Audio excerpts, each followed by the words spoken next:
आप सभी जानते हैं कि 2 दिन पहले भारत के प्रधानमंत्री भी आधिकारिक तौर पर मॉरिशस गए थे, जहां मॉरिशस ने हमारे प्रधानमंत्री को सर्वोच्च नागरिक पुरस्कार से सम्मानित किया। जिसके बाद दोस्तों, प्रधानमंत्री मोदी जी ने मॉरिशस के प्रधानमंत्री और उनकी पत्नी को भारतीय नागरिकता की पेशकश की। प्रधानमंत्री मोदी का जो अखंड भारत का जो विस्तार था, वो तो बिल्कुल मतलब नेक्स्ट लेवल पे पहुंच गया। बिल्कुल मॉरिशस के प्रधानमंत्री को, राम गुलाम जी को उन्होंने ओसीआई कार्ड दे दिया। मॉरिशस भारत में मिलने वाला है। मॉरिशस जो है भारत की स्ट्रेटेजिक पॉलिसी है।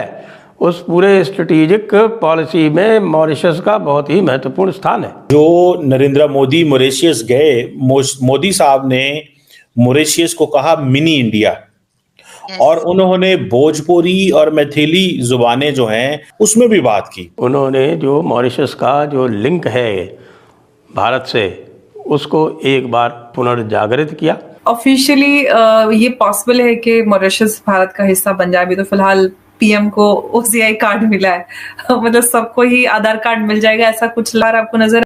इसके बाद ये कहा जा रहा है कि मॉरिशस जल्द ही भारत का अभिन्न अंग बनने वाला है, क्योंकि मॉरिशस में पहले से ही 70 से 80% भारतीय मूल के लोग और इसी तरह की भाषा भी बोलते हैं। इंडिया तो जो कर रहा है वो तो हमें पता है, सबसे गंदा तरीन रोल प्ले कर रहा है। बहैसियत कौम हमें कोई फर्क नहीं पड़ता, कुछ हो जाए हमारे मुल्क के साथ, हम बिल्कुल आजाद हैं। हमें ज्यादा टेंशन ये है शाम में इफ्तारी के अंदर पकोड़े होंगे, समोसे होंगे, रोल होंगे, क्या होंगे। इंडिया अपनी कॉलोनीज बनाना चाहता है, मॉडर्न कॉलोनीज। इनके अंदर देखें, इंडिया के पास है रिसोर्सेस, इंडिया पैसे लगाना चाहता है। रिसेंटली एक खुदकुश धमाका हुआ था क्वेटा रेलवे स्टेशन के ऊपर, जिसके अंदर हमारे फौजी जवानों को 2 दर्जन से ज्यादा फौजी जवानों को निशाना बनाया गया था।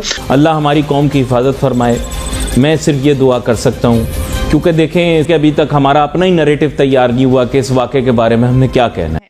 कुछ दिन पहले हमारे सामने एक खबर आई थी कि भूटान भी भारत के साथ विलय करना चाहता है, क्योंकि चीन लगातार दबाव बना रहा है और उसकी जमीन पर कब्जा करने की कोशिश कर रहा है। और इन सब के बीच केवल भारत ही भूटान और मॉरिशस जैसे छोटे देशों को बचा सकता है।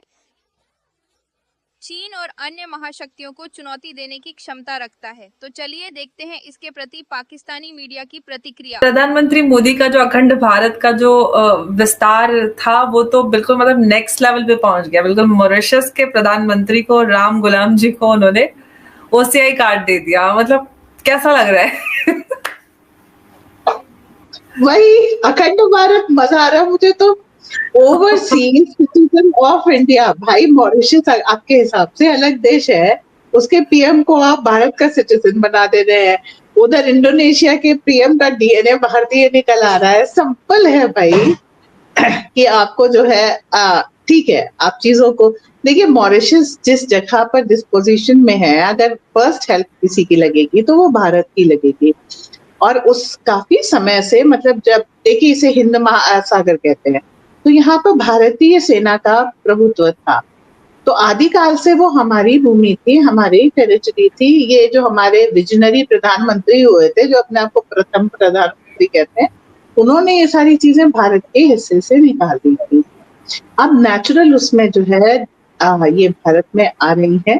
और अभी देखने वाली बात ये है कि डिएगो गार्सिया एक आइलैंड है मॉरिशस का, जिसको ब्रिटेन छोड़ के, इंग्लैंड यूएस छोड़ करके जा रहा है। यूएस की नेवी वहां से जा रही है। ब्रिटेन की हालत ये नहीं है कि वो अपने आइलैंड को डिफेंड कर ले, तो डिएगो गार्सिया को तो वो खैर क्या डिफेंड करेंगे। तो धीरे धीरे वहां पर जैसे जैसे भारत का प्रभाव बढ़ेगा और तो वो सारी चीजें अब हमारे पास आ जाएंगी। इस एरिया की रक्षा केवल भारतीय नौसेना कर सकती है। इस एरिया में जो डिफेंस देना है, जो खाने पीने आदि की जो सब हेल्प करनी है, वो सब भारत द्वारा ही संभव है। और कोई भी देश, पाकिस्तान कंगाल है, श्रीलंका हमारे ऊपर डिपेंडेंट है, इसके पास सेशल्स है, वो कोई अच्छी इकोनॉमी नहीं है।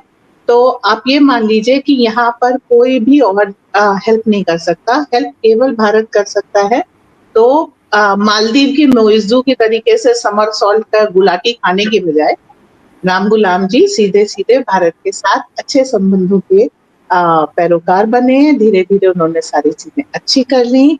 अब भारत मॉरिशस की दोस्ती एक नए लेवल पे आएगी। इंडिया ने अफगानिस्तान के अंदर भी जो है वो पार्लियामेंट बनाई थी।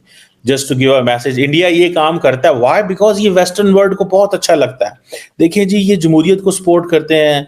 देखें, इंडिया इज नाइस कंट्री, ये ख्याल रखता है आगे पार्लियामेंट का, ये डेमोक्रेटिक नॉर्म्स को सपोर्ट करना चाहता है, ये डेमोक्रेटिक स्ट्रक्चर्स इंस्टॉल करना चाहता है। एंड देन आपको पता है किसी मुल्क की जो इस तरह की बिल्डिंग होती है पार्लियामेंट जैसी, इट स्टेज फॉर डेकेड्स, 40 साल 50 साल तो चलती है। तो ये आपकी समझ लें, ये 50 साल की सॉफ्ट पावर की आपने इन्वेस्टमेंट कर दी। आपने 50 साल की सॉफ्ट पावर की इन्वेस्टमेंट दुआ कर दी उन्होंने। ये चीज है जिसको मैं समझता हूं, this is where one must understand this. ठीक है जी। तो मुझे ऐसा लगता है कि ये उन्होंने ये जो डेमोक्रेसी वाला, ये जो पार्लियामेंट वाली गेम की है, ये बड़ी इंपॉर्टेंट है। देन फिर आपको मजे की बात बताऊं, बहुत सारे प्रोजेक्ट्स हैं। एक तो इंडिया एक प्रोजेक्ट लेके आता है, उन्हें कम्युनिटी डेवलपमेंट प्रोजेक्ट्स कहते हैं। ये इंडिया ने बहुत मुल्कों के अंदर शुरू किए हैं। मिसाल के तौर पे वो कहते हैं जी हम पानी की पाइपलाइन बिछा के देंगे, सैटेलाइट होगा, फिर जो एक इनका इलाका है उस गंगा तालाब, उसकी रीडेवलपमेंट करेंगे, इलेक्ट्रिक बसेस देंगे। अब जब वो इलेक्ट्रिक बसेस की बात करते हैं, ये देखें अगेन दुआ, वो दे आर मेकिंग अ वे, वो चीज़ों को बहुत तरीके से कर रहे हैं। वो क्या कर रहे हैं, उन्होंने कहा जी हम तो देखें इलेक्ट्रिक बसेस देते हैं, हम तो माहौल को अच्छा करने के लिए सिर्फ हमारा इंडिया में हम काम नहीं कर रहे, हम तो 2070 तक जो है वो क्लीन एनर्जी और उस पे जाना चाहते हैं। आपको याद होगा हाल ही में दुआ जब ईयू प्रेसिडेंट आई थी बल्कि ईयू कमीशन की प्रेसिडेंट आई थी, तो वो जिस बस में उनको लेके आया गया था, वो उन्होंने कहा जी ये तेल से नहीं चलती। ये देखें हमारे लोगों ने क्या कमाल किया है। हम उनको जानबूझ के उनको बस में लाया गया टू गिव अ मैसेज, और फिर उससे उन्होंने सो बेसिकली वो अपनी, क्योंकि यूरोपियन यूनियन के बहुत सारे इस तरह के लॉज हैं, और लॉज ये हैं कि जी आप आइंदा आने वाले दिनों के अंदर आप अपनी इंडस्ट्री को एनवायरमेंटली फ्रेंडली करेंगे और ट्रांसफॉर्मेशन करनी पड़ती। वो तो इंडिया नहीं कर पा रहा, जिसकी वजह से इंडिया और ईयू के दरमियान जो फ्री ट्रेड एग्रीमेंट के हवाले से बहुत सारे चैलेंजेस हैं। But coming to this point, so ये 100 बसेस इलेक्ट्रिक बसेस देना, देन अगर आप फिर देखें national maritime information sharing centre, India basically सच्ची बात बताऊं, अगर मैं इसको as a student of politics देखूं, इंडिया अपनी कॉलोनीज बनाना चाहता है, मॉडर्न कॉलोनीज। इनके अंदर देखें इंडिया के पास है रिसोर्सेस, इंडिया पैसे लगाना चाहता है। मैंने अगले दिन एक जगह पे मैं लेक्चर दे रहा था और मैंने वहां पे एक्सप्लेन किया था कि इंडिया जो अपना स्ट्रेटेजिक कल्चर है उसमें जो building global linkages on the name of the religion,